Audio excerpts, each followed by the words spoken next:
मोदी सरकार दावा करती है कि 70 सालों में देश में कुछ भी नहीं हुआ। जो विकास के काम हुए हैं वो पिछले 8 सालों में हुए हैं, यानी जब से केंद्र में नरेंद्र मोदी पीएम बने हैं। लेकिन देश की विकास दर कुछ और ही कहानी कहती है। जब से केंद्र में मोदी सरकार बनी है तब से देश में विकास दर धीमी पड़ गई है। अब इसके और अधिक धीमे पड़ने के संकेत मिल रहे हैं।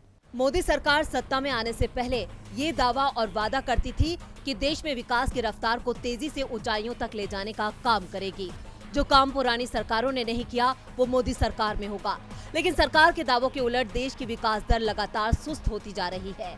अंतर्राष्ट्रीय रेटिंग एजेंसी फिच ने दावा किया है कि मोदी सरकार में भारत की विकास की रफ्तार और धीमी हो सकती है।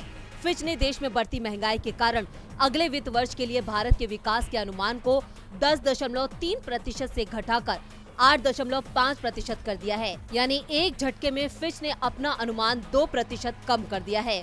फिच ने कहा, हमने भारत के लिए वित्त वर्ष 2022-23 में अपने विकास पूर्व अनुमान को तेजी से बढ़ती ऊर्जा कीमतों के कारण घटाकर 8.5% किया है।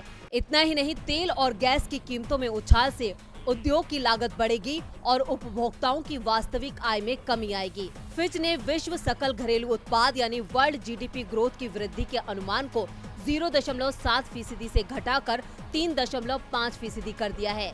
फिच ने देश की विकास दर का ही अनुमान नहीं घटाया, बल्कि ये भी संकेत दिए हैं कि मोदी सरकार महंगाई को नियंत्रित नहीं कर पा रही है, जिसका असर विकास दर पर पड़ रहा है। महंगाई का सबसे ज्यादा असर गरीब और मध्यम वर्ग पर दिखाई दे रहा है।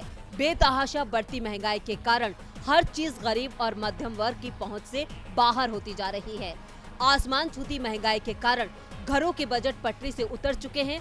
बाजार में दाल, सब्जियों, सरसों तेल, दूध, कपड़ा, रसोई गैस के लगातार बढ़ रहे दाम ने आम जन की कमर तोड़ दी है। होली के बाद पेट्रोल डीजल के दामों में भी इजाफा देखने को मिला है। जाहिर सी बात है कि जब देश में इतनी महंगाई होगी तो देश की अर्थव्यवस्था का क्या हाल होगा। डीबी लाइव की रिपोर्ट।